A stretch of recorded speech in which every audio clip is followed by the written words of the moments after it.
Hello, hello, hello. Good afternoon, everybody. Really quick thoughts today, not going to be too long, but I wanted to talk a bit about gratitude. So, I don't know if you guys have ever been at Thanksgiving dinner and like everybody will go around the table and they'll like list things they're grateful for and all that kind of stuff. Well, so that's all well and good, right? Like, absolutely, we should all go and, make lists of what we're grateful for. I'm all for that. But what a lot of people don't do is they don't actually get into the feeling of it. They don't actually get into the emotion of it. They're like, oh, well, I guess I'm grateful for this. And they move on, right?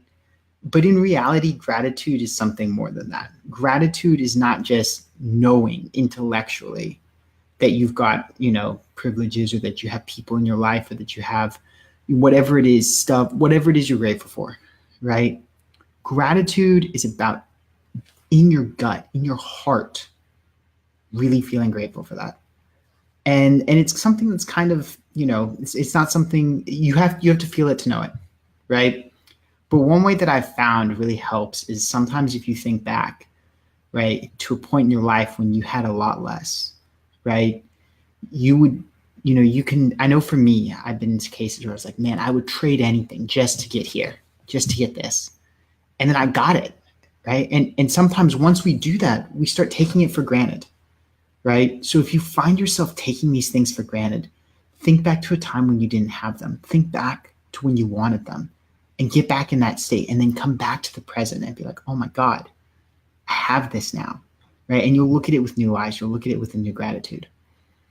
The second thought I just wanted to pass on about gratitude is that this isn't something that you should do one day a year. Thanksgiving, if the only day you do gratitude is on Thanksgiving, it's going to be rough, right? Gratitude is something that we should all do daily. Every single day, I have a ritual, right? Where I'm grateful for all the things in my life, I go through everything that I'm grateful for, and I go through all of the things that I do not yet have in my life, everything in my life that I want, and I'm grateful for it in advance, right?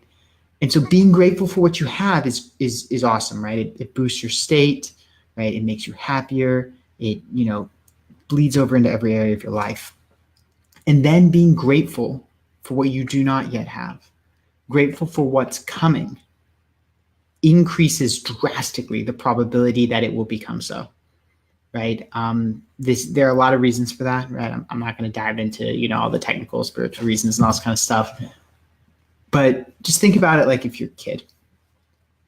If you ask your parents for something for Christmas and you're grateful for it before you get it, they're more likely to be like, yeah, let's get it, right? But if you ask your parents for something and you're like, well, I don't have it yet, there's a chance they might just be like, no, you're not going to get it, right? So the whole Santa Claus theory, right? I very much am against the idea of praying with the Santa Claus mindset. So the opposite of that is, seeing what you're really looking for, visualizing it, being grateful for the vision and being grateful for the fact that it's coming in advance, right? So guys, those are my thoughts on gratitude. I wish you guys a wonderful Thanksgiving. Hope you guys enjoyed this, and I will speak to you again after the holidays. Farewell.